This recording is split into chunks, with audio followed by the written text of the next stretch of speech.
Shane, this is a long time coming. We are able to be on the podcast together.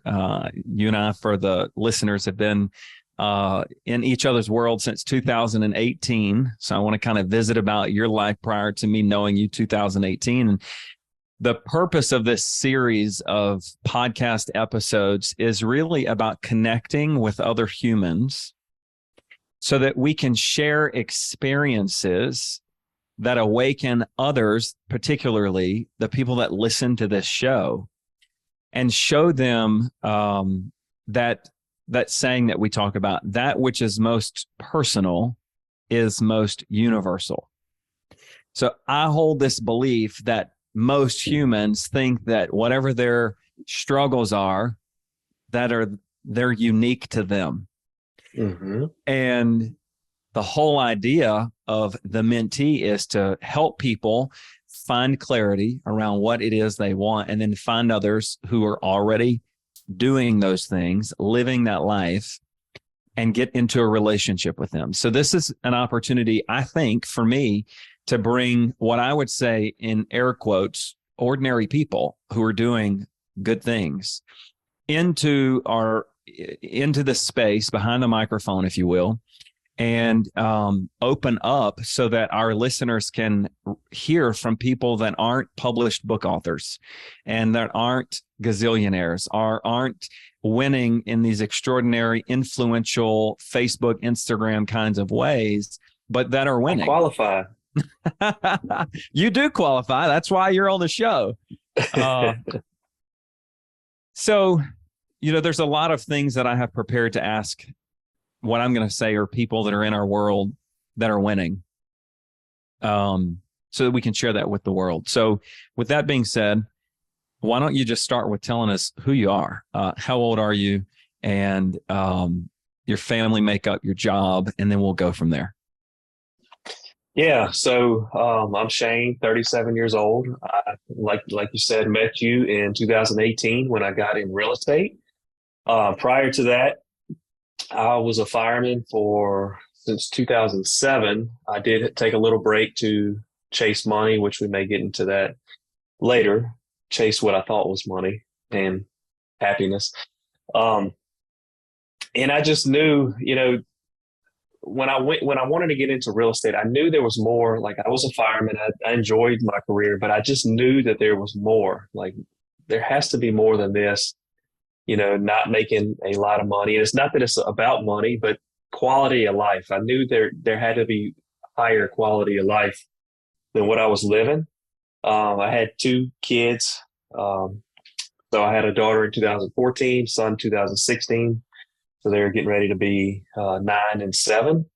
Married to my wife, Holly. We are actually, Thursday will be our actual 10-year anniversary.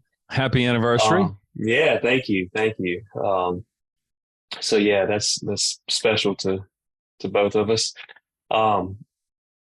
So yeah, I got into real estate. When I met you, I just loved hearing, I think you had run an ad. I think you were running ads on Facebook, and I loved what you said. I knew Casey Belgard, who was and kind of still is in our world. And I just loved how you talked about goals and just being creative, looking out to the future and designing the life that we wanted. So I was real intrigued by that. And you've been, over the years, been kind of a model. I was thinking about it the other day. I don't think I know anybody that hears something and implements more than you. I mean, I can read a book and I may take a smidgen from it and implement it, or at least try to, but I feel like you read a book and notate different aspects and say, okay, well, let me fit these into my life and go from there. So that's something that I've really admired about you. Well, I appreciate that. It's funny you say that, because at the top of this call, I pulled up my notes that I'm typing as I'm listening to the book, The Art of Impossible. And I've got the framework. So I've got, if I were going to write that book, I've got it right here. Number 1, motivation. And I'm going to teach it, right? Because it is, as I listen to this book, I'm journaling, right? Because it's all about finding flow and what is flow. And so I'm asking myself the question, right, at 42, years old, am I in the space where flow exists? Where's the resistance to flow? What kind of duties, what kind of tasks, what kind of activities are there resistance around? And how can I delegate those and spend more time in the flow? And Shane, I mean, the notes that I've already written, just to your point, he says, make a list of 25 things that I'm curious about. And he's on a quest to help me find intrinsic drivers. And he says, you should journal about them. And then he gives tips on how do you do that. And he says, what do you like to talk about? What do you like to read about? What do you dream about? In all areas of the subject. Like he's asking those things, right? And what I know already from just the first chapters of the book is helping other people see their potential. That's what I wrote. Inspiring other people, showing kindness and unconditional love to other people, guiding others to clarity of their purpose and their potential. So I'm just obsessed, man. That's all I can say. I'm obsessed. So anytime I read something and it can do good for other people, I got to take a note because that's just who I am. It's just, that's where I find flow. So I appreciate that compliment. And then what I wanted to say too, and he talked about, it's funny that we're talking about it, but in the book, he talks about extrinsic motivators and intrinsic motivators. And a lot of people are motivated extrinsically where it pertains to money. And what he says is in today's day and age, the wage that somebody can earn is around $75,000 a year. And all of a sudden they have maxed out for the most part on what money can buy. Right. Like you get food, you get shelter, you get a car, you get health insurance. I know that inflation and this, that, and the other, right? Since the book's written, maybe it's $100,000 now. But once you hit this number, then you start looking internally for things like passion and drive and a calling and your big why and all those kinds of things. And so I think maybe we'll talk about some of those things when you took your break from the fire department to chase more, maybe, I don't know, money, retirement, and whatever. So you're a realtor in our world, and you're also still a fireman. So you're still doing fireman work, right? Mm-hmm. Yeah. And so we just got off the phone with a mid-year reset retreat, just for context, or a mid-year reset call. What did you find clarity? I mean, I kind of know what your goals are already for 2023, but for the sake of this conversation and even documenting it, like, what's it going to be like to re-listen to this in 10 years from now or 5 years from now? So for that purpose, what are we looking to achieve in 2023 by the end of this year? Well, I want to do, continue doing in real estate sales, at least have two closings a month. And 2 investment deals. Now, I don't know if those investment deals will be flips or they'll be burrs or a combination of the two. Pretty much I'm looking for deals, and then I'll kind of craft them based on, what the buying price and the numbers, if it'll work. But I am looking for at least 2 by the end of the year. Really, my goal going into the year was 2, and here we are almost midway through the year, and nothing has happened with that. I say nothing has happened. We went on our mastermind group in Austin trip, and I felt like some great connections were made to help further that goal. So that's kind of the who when you talk about some of those things. And that I really firmly believe you've always said you are the average of the 5 people you spend the most time with, and when you're around those people, which was in Austin, and forge those relationships, I think that is one of the propellers to hitting those goals. So since that trip, we've analyzed a few deals with some of those people. And so I do think I'm on the right track now. Do I need to speed it up? Yes. And I think the call today helped reinforce there needs to be dedicated time to think and not just think, but visualize where I want to be. The question always comes up in 6 months or for this year, what will have happened to make this year great? Well, I need to sit and think on that and visualize, okay, what does that look like? And then just, turn back and what are the steps necessary in order to make that happen? So good. I love it. So do you already have a time scheduled to I think? don't, but I'm telling you before the end of this day, it will happen. And it's got to happen within the next 2 weeks. I need to have that because the vision has to start now in order That's right. to complete the goals by the end of the year. That's right. I love it, man. And I said on the call earlier today, and I'll say it for the listeners today, I've got a hotel booked for Thursday where I'll go, and I'm actually going to drive Wednesday afternoon and check in. So I'll be prepared to wake up the next morning and have the entire day dedicated with no notifications, no distractions for a true 24 hours to reset and recalibrate and reconcile with my own goals for the second half of the year. So I can't recommend thinking time enough because it is necessary. So, Shane, we talk about the good life all the time. And I think a lot of times people talk about the good life when things are like, I don't know, really awesome, when they're on the beach or when they're on vacation or they're winning some award or reward, and they will reference or send me a text and say, hey, this is the good life, ain't it? And the conflict I have with that is that I think the good life exists in the bad times too, right? Because that, for me, the good life is a mindset, and it's being intentional about where I'm at, what I'm doing, who I'm doing it with. And it's not always fun. It's not always happy. So for our conversation in the series of having some mentees on the show, what is the good life to you? Can you tell me about that? Like living the good life. What does that mean to you? Oh, that's a good question.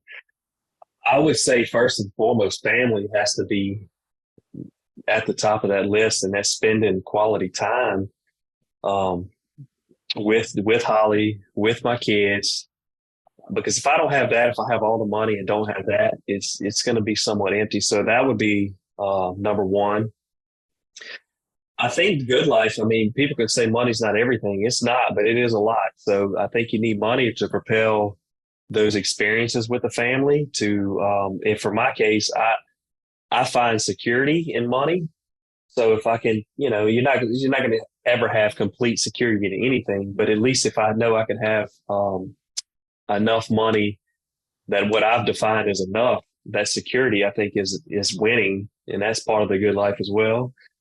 And then, not just experiences with family, but experiences all together with people that I care about. With you, I mean, you're definitely one of my top five. So it's with you, and then with helping people. If helping people always feels great. I had a deal recently, and the guy was telling me, like he was ready to buy a house after 4 years of working, and his mom said, "Well, look, I can find you a realtor." And he said, "No, I'm going with the guy that's been calling me and teaching me and telling me what the interest rates. I'm going with him, and he's helping me." And that felt good. I said, all this work sometimes it don't feel like it's doing anything, and here's this guy that's appreciative of the time I spent with him. So yeah, Man, I like those times. I hadn't heard that story. So that's the guy that you'd been talking to or working with for 4 years that Yeah, said he was finally ready. yeah. Man, I love that. I want to go back and talk about two things that you said. One, your everyday business. Your everyday business is having conversations with people and providing impact and providing value. And how often does it occur that this is so slow, or this is never going to amount to anything, or this takes forever, and or we let distractions plague us and we don't have those conversations, right? I tell everybody that you're one of the most consistent people that I've ever seen that continuously shows up and does the work. Maybe not perfectly all the time, and nobody is perfect, but you've been a great example of showing up and doing the work and being a leader in doing what we know is leads to the results that we look for. So, man, like it's like putting a bow or a ribbon on everything that we talk about, which is, even though we're having a conversation with somebody to hopefully get them to the finish line of purchasing a home, we are doing it with good intentions of helping them make a wise decision, helping them make a timely decision. And that's exactly what it sounds like is happening with that client. Yeah. And you can attest to this. It was probably about 4 months into real estate. I had three deals, I think it was, fall through in a week. And I sent you an email, said, Wyatt, I just don't think this is for me. And we're in a society, everybody knows we're instant gratification. Putting in the work without the results, it's hard. It's hard. And I feel like real estate is one career that it takes a lot of perseverance to push through that, to get that ball rolling. But once you can get it rolling, it does become easier. So yeah, that's So you brought it up, so I'm going to ask the question. Shane, have you had more than one time of those episodes that real estate ain't for oh me? yeah, I've had more. I've had multiple. I think I've gotten more than one of those They're emails. becoming few and far between. So yeah, they're still. I don't say that too much anymore. But you don't. We've come a long way, man. We've come a long way, and I think it's finally paying off for sure. And we were talking about this at the beach trip the other day, and I was sharing some of this with you. You can't have grit if you don't have a goal. So, Yeah. right, when you send me that email, or anybody talks about giving up or questioning what they're working towards, if we're not clear on what our goal is, then it's almost impossible to have grit. It's almost impossible to have perseverance, right? So the real accountability conversation is, let's go back to why we're doing this. What are we doing this for? Why are we doing it? And when you even talk about the good life, and you talk about the time with your kids and with your family, and giving back to other people, part of living the good life is to be able to do that, but also to reflect on the fact that you've done it. Right? Sitting in gratitude and realizing that yesterday I was able to have these kind of conversations with my kids, or in the last week, these are the activities that I've got to do with my kids because of the free time that I've been able to schedule, create, earn, right? Because I knew that was important. Yeah, and I think it goes back to the people you surround yourself with. Because what if you just told me what I wanted to hear and said, "Well, look, it may not be for you. It may not be. Why don't you go step out and?" But a life that's not hard or doesn't have the hard moments is probably an unfulfilled life.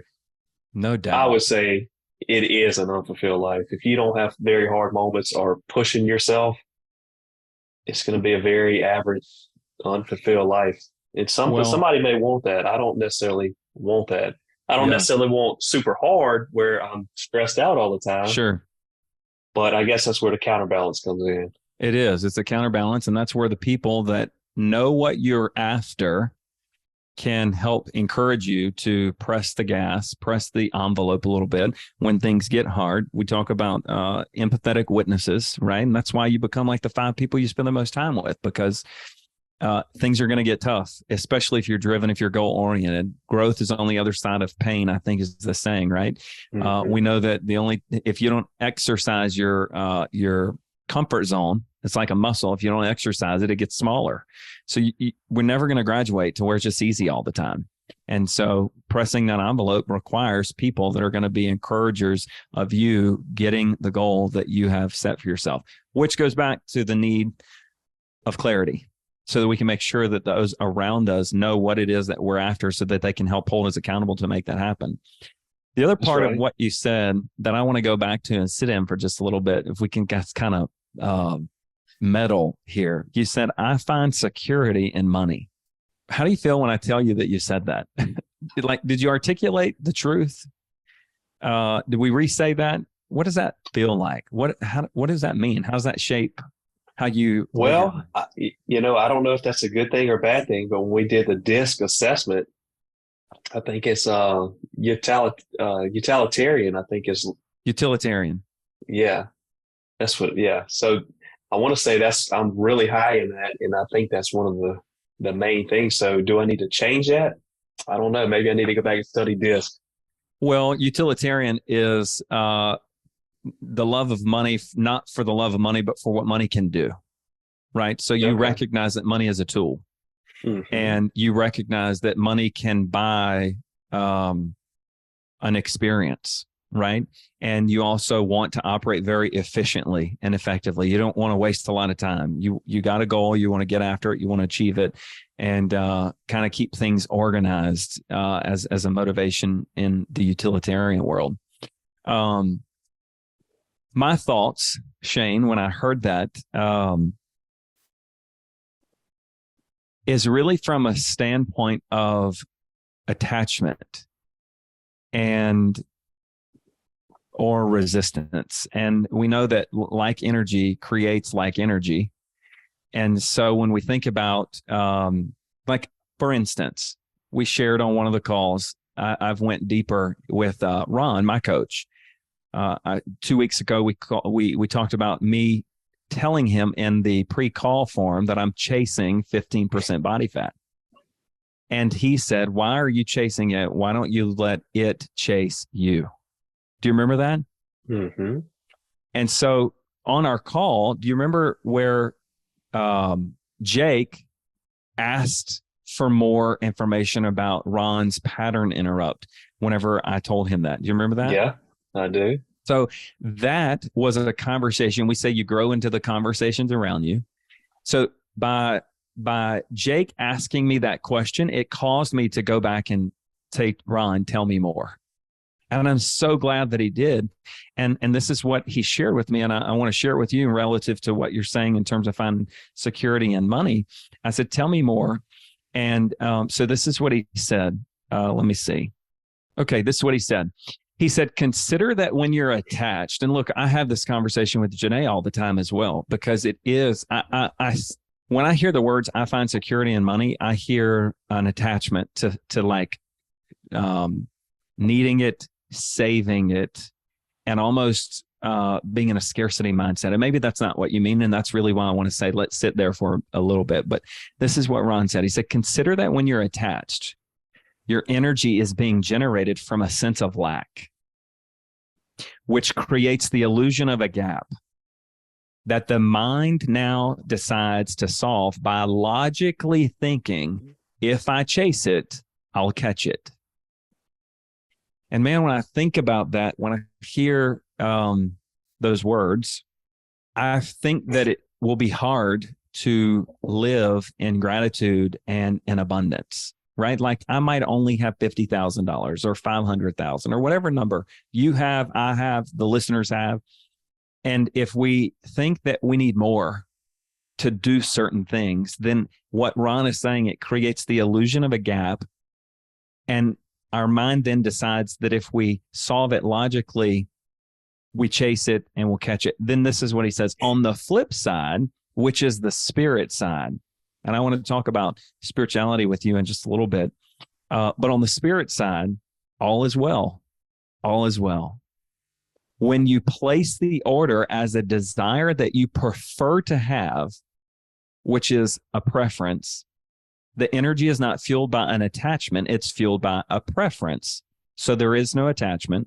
It's just the preference. So the key, because of quantum physics, is like energy attracts like energy. The preference energy will now attract the preference with little resistance to interfere. Thus, set the preference to let God roll and do what he does effortlessly, and now it chases you. What do you think about that? No, that's good. That's good, because this is something that I actually, I've coached with Ron. That is the one thing. The abundance was one of the mission statements. I was in my mission statement. It was abundance, and I think you're right. Security is not abundance. Security is drawing close, as opposed to letting go. That's something I'm gonna have to really, really work on. That's but awareness is the first step. It is, isn't it? That's why these conversations are so dang awesome. It's, and motivation precedes action, right? We didn't know we'd have this conversation. We didn't know we'd feel this way. You didn't know that we'd have to use these words. And now we have. And so we've been brought into awareness that, my gosh, maybe the words, I find security and money, means that I'm closed, right? And if you're closed, then money cannot find you. I got a text today, Shane, from somebody that is in MMC. He was an elite member. He came for, he's not real active. He texted me today and said that he met with a guy that's a tired landlord and owns 650 doors, understands owner financing, and is ready to have a conversation. Wow. Now, the guy that's crazy. in MMC, I didn't know he was going to text me that. I didn't know he was having that conversation. There's 1,000 people he could talk to. Right. He's not in property management. He has a W-2. He's not a landlord. He doesn't own investment property. He's not having the conversation with me for me to, like, he's bringing 650 doors to me. Yeah. Now, he'll have a piece of it, right? That's going to be our conversation. Who knows what's going to happen? But there is nothing that I could have done to control the attraction of that energy or that conversation other than place the order and start talking about it. Yeah. Isn't that crazy? That's good. So, That's good. hey, I might need, but I am really digging this whole preference and letting it chase me. So anyway, I thought that was good. And I appreciate your openness about sitting there. So, Shane, I want to transition to struggles that you battle with in your journey to live the good life. I guess for the sake of clarification, do you have struggles in living the good life? Oh, yeah. Yeah. Yeah, And, definitely. And so what are they? What are some common struggles that you struggle with that you think sharing might, and look, don't let your drunk monkey tell us that other people won't benefit from it, but where are some of the common struggles that you have to work to be aware of and then work to overcome or to put to the side or not let them sabotage your journey of living a good life? The biggest struggle, and we've talked about it before, is finding the balance between two jobs, real estate and fire department. Even though I can get a lot done at the fire department, real estate wise, it is still time at the fire department. So when I juggle that, real estate, father, husband, it's a lot. It's a lot. Energy wise, it's a lot. There's days that I'm just worn out. I mean, I have a cold right now because I didn't get good sleep for several nights. And anytime that happens, I usually could trace a cold back, physical health back to just sleep and recovery, lack of recovery. So that's a big thing, but that's definitely the big thing. Trying to figure out, okay, how much time do I need to spend with family? Because I do have commitments.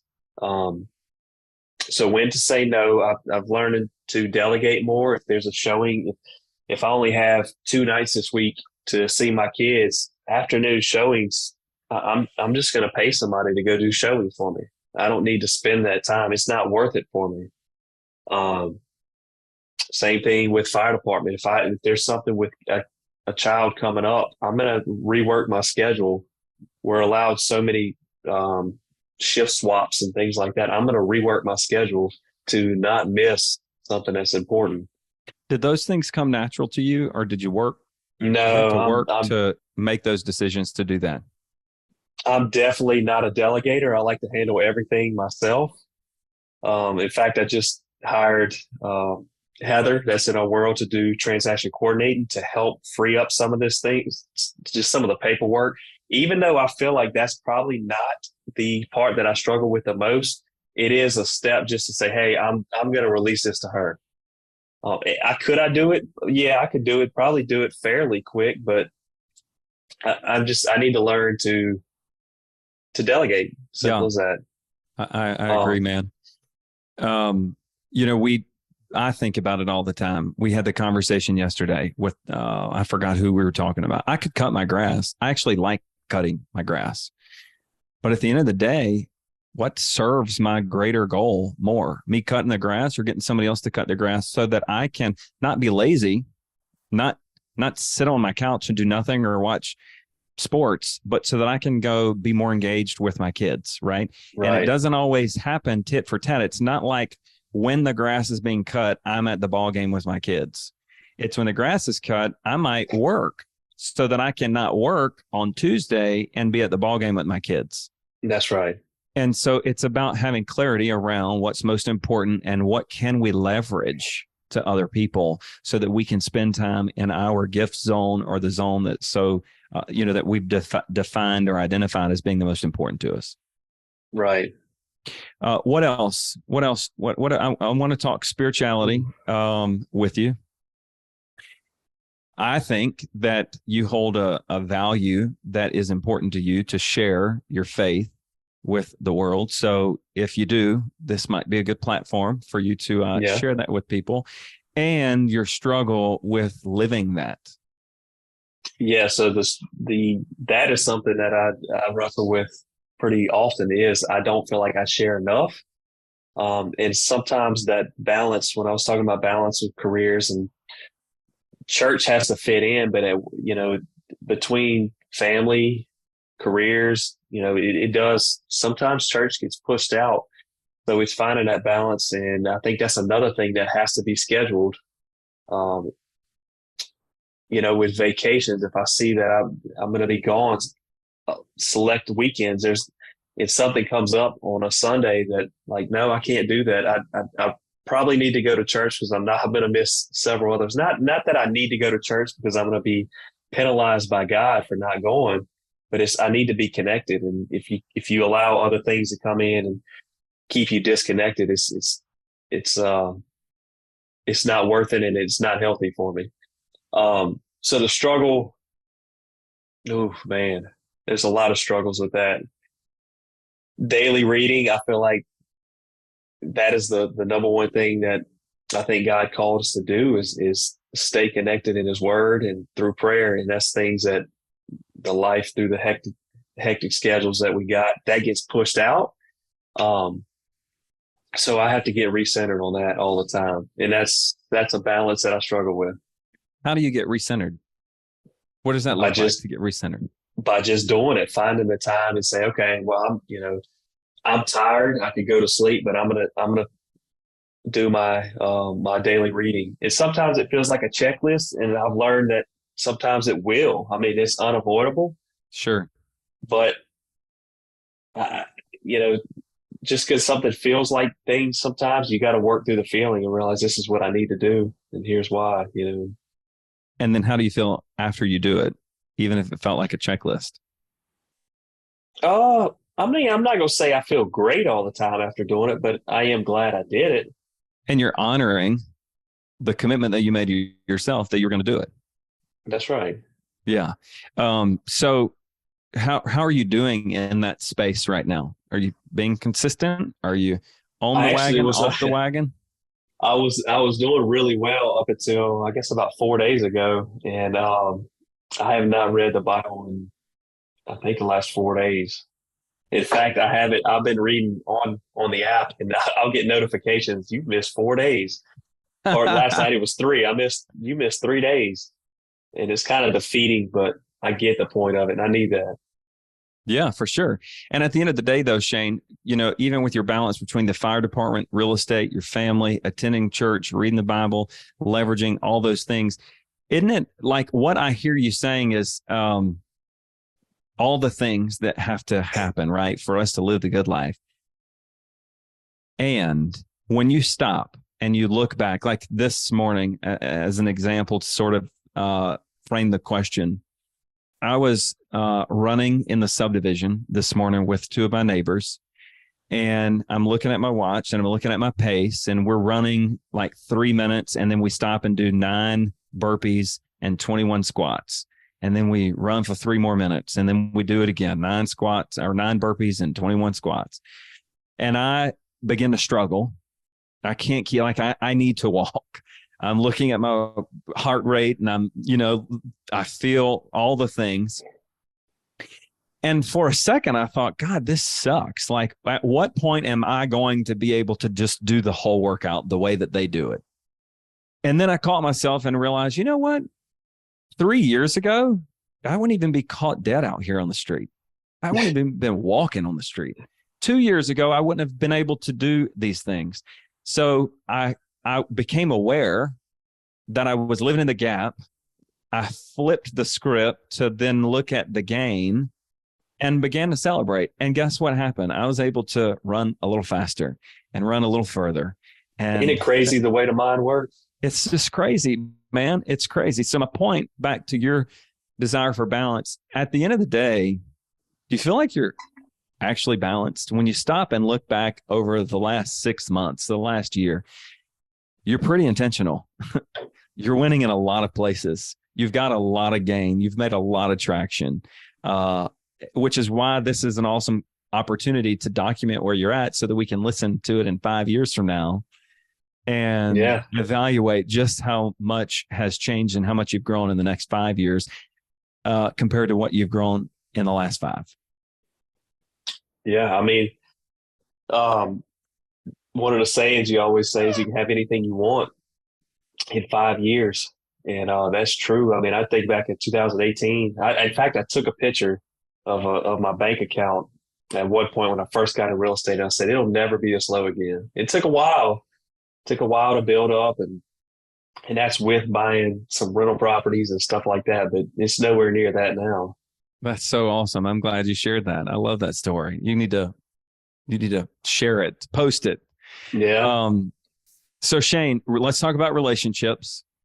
You're the average of the 5 people you spend the most time with. So looking back and reflecting on your life for the last 5 years, your life as a husband, your life as a Christian, your life as a father, a fireman, can you look back and see how those relationships have helped you, or how any relationships have helped you achieve sort of the gain and the growth that you've accomplished now? Without a doubt. I mean, relationships are key. The people you surround yourself with, the advice you hear, and the people that are going to ask you the difficult questions and not just tell you what you want. I mean, people could tell you what you want all day long. You're just going to stay the same person. So, I mean, whether it's in business with you, real estate with you, spirituality, I have some good mentors. How do you leverage your mentors in those worlds? What's a relationship with your mentors look like? So a good friend of mine, spiritual mentor, we have lunch at least once every couple of weeks. We try to do it, more than that. I talk to him on the phone a good bit, and we'll share our struggles together. One thing I'm pretty open about is me and Holly do marriage counseling.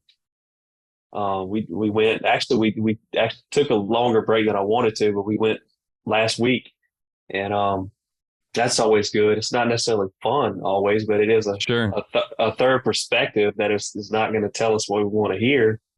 And I think both of us need that. The fact is, I want to be right whenever I'm talking to her. She wants to be right when she's talking to me, and so you get another person in there, and it's an ongoing thing. I mean, just like a car needs maintenance, I think, marriage needs maintenance. Same thing with spirituality. I think you need mentors. If you try to I don't think God created us to be solo. I think he created us to be community. So and one of the things that, this is another thing, and I coached at Ryan for a little while, and we talked about sometimes I have a propensity to be rigid and stuck in my ways. So that's something that I'm aware of now, and trying to set that line. And this was part of marriage counseling too. Where's that line going to be? Is it going to be that I'm going to allow this, or just to say, okay, I'm going to go with the flow? So that's where I think that's where planning and having value statements comes into play. That's a tricky situation in terms of having values, which I've always learned to have values. I have values that I've identified to make decisions by. The last 2 years have been the hardest 2 years of my life because it's been about letting go of control. And one of the books that I'm reading for the second time right now, and I shared this in one of the previous calls we talked about, it's easier to live by the fear of the devil. And you could say that our minds are of the devil, right? The drunk monkey, those thoughts that come in our head. It's easier to live by fear than it is to live by the faith, or by faith in the Lord, right? Yeah. Like I don't the God's going to provide for whatever it is that I need. And so the need to be right, the need to be rigid, the need to be controlling or fixed, it's really an illusion anyway. You're not in control, Shane. That's right. When none of us are, right? We can plan, but yet the purpose of a plan is just to be intentional, to call to mind that preference that we want, that we talked about, to move in a direction. So I love that. I love the idea of marriage counseling. Janae and I went, we started going years and years ago, and it felt so weird the first day that we showed up to that parking lot because of all of the mindset that we had around it, and that we thought people that go there are going there because they're getting a divorce. And Janae and I, we're not getting a divorce. We weren't getting a divorce back then. We're not getting a divorce now. Yet we knew that if we didn't work on our marriage, that it would be less than what it could be. And so we hired the marriage counselor, and we've since moved on to what I would say is a marriage coach, to coach us on how to be open-hearted and not closed-hearted, how to be abundant, how to be more vulnerable with each other. And it's a dance, ain't it? I mean, if we could just arrive and then be on autopilot, it'd be so nice. But it is far from that. Yeah. I mean, I look back going into that, I had a hard line set on I'm not going to go into the topic, but I had a hard line set on a topic. But by the time that session was over, that it had pushed more to what I would say towards what Holly believed. I still have a line that has to be drawn, but it's pushed. It's given, there's a boundary there, but the boundary is just kind of pushed, and I'm not going to go past that boundary. It's there, and she knows it. So, and it's all about perspective too, right? You have your perspective because that's where the line came from. Your line exists because of your past. Your past and the beliefs that your past have helped you accumulate. Her line exists from her past and the beliefs that she's accumulated from those experiences. And it's just different because she hasn't had your past and you haven't had hers, right? That's right. And so being able to have the conversation and recognize, well, that's your perspective, that's mine. Neither one has have to be right or wrong, but we have to respect each other's perspective, right? Ron and I had that conversation not too long ago because there's also what I believe and what Janae believes. So it's fascinating. Hey, see, that's proof that we all the same. We all the same. That's right. Shane, I want to talk about two more things and then we'll wrap it up. One is how do you balance? Like, I know that being a good dad is important to you. Being a good husband is important to you. So talk to me about ways that you implement all the things we've talked about work-wise. And I know you talked about scheduling the time off to be with your kids. Is there anything else, any other things, strategies that you implore or take into consideration and providing, I guess, work towards your goal of being a good dad? What is a good dad, right? And how are you pulling it off? Well, I don't know if I'm being a good dad. Well, I feel like I am. I think you're being a good dad. So one of the things, I coached Jordan's his T-ball teams in the past. I just helped this past season. Wasn't a full-time coach. I try to just be active in what they like. My little girl does cheer, so I'm kind of limited on that. I'm not much of a cheerleader, but I'll let her show me her routines, and I went to one of your daycares, and they had to learn about some of the how to teach children at a certain age what they're looking for. And I think at the age, I don't remember the exact ages, but my kids are at the age now where you should be their coach. You should encourage them. So I do try to stick with that. Now, sometimes the rigidness, I guess, kind of limits that and hinders that. But I think you got to spend time with them. At night, we don't watch me and Holly don't watch a lot of TV, but at night the kids will watch TV. They'll just sit with us. I hate what they're watching. the little shows and all. I can't stand it, but just the quality time with them, I think means something. I like to. I know these are simple. This is simple. I just like to tuck them in bed and talk to them a little bit before bed, and I don't know what it is, but to me, that's the good life. I concur. It is not some magical, huge hoorah that Yeah, equates to being a good dad. It's the little things. It's the simple things. It's like tucking them in and giving yeah. them a hug and watching them do their cheer routine. Isn't that crazy how simple it is and how far that goes? Now, in saying that, this weekend I thought about taking a trip to Omaha if Florida makes it to the championship. Take me and Jordan go there. But I was really hoping for an LSU Florida matchup. That way, it would just mean so much more. Oh, it would be. It would be. Hey, it might happen, right? Is it It still? still might. It's, yeah, It it's still still an might. opportunity. Yeah, we'll have to see what happens. Man, that would be fun. I told Janae not too long ago, maybe a couple weeks ago, you know what? I want to do something where we're all with each other. I don't want to do it where, we go to the beach once a year and usually the adults hang out and the kids hang out. I don't want to do that. So we're going to Yeah. take a sporadic trip uh, as a way to spend quality time with our kids the weekend of the 4th of July. And that trip is going to be just us. It's me, Janae, and the 3 kids. And it's going to be something like, I don't know, the best example I can give is a water park where like we're going up the ladder together.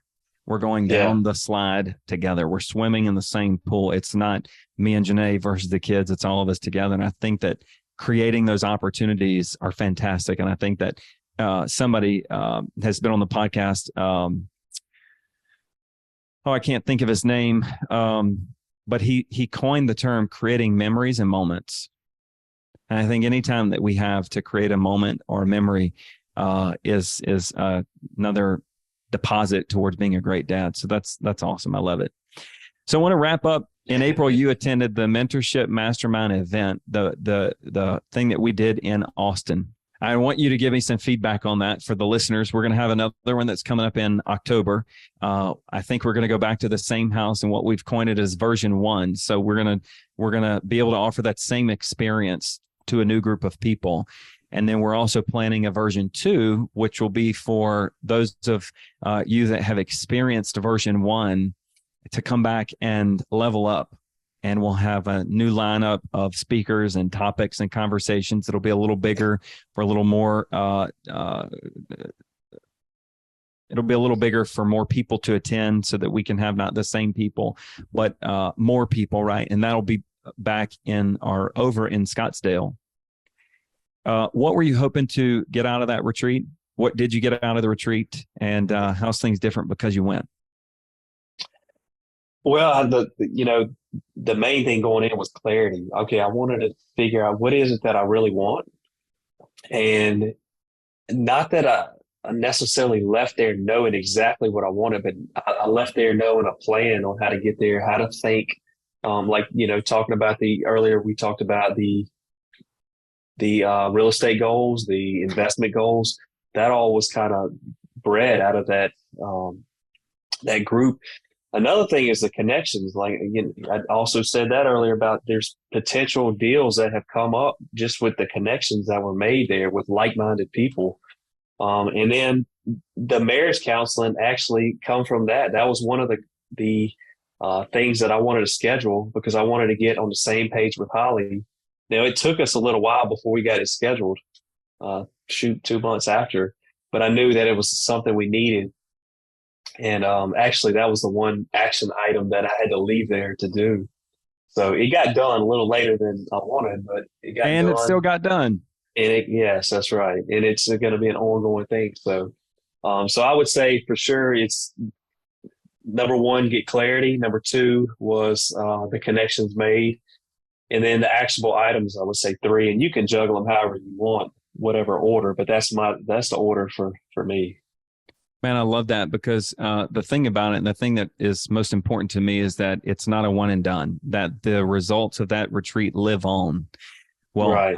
If I just sat and we just kind of imagined for a minute what could happen with a more aligned marriage and the way that you demonstrate and model y'all's relationship to your kids, which is going to manifest itself in the way that they get married and what kind of relationships that your kids get into because of the relationship that you've modeled before them. That's huge. And that's generationally impactful.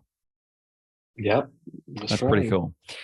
Well, Shane, that's been awesome, man. I appreciate your time. I appreciate you for sure. And you're one of my most favorite people. I say that all the time. I mean it. It's really an honor to be in your world.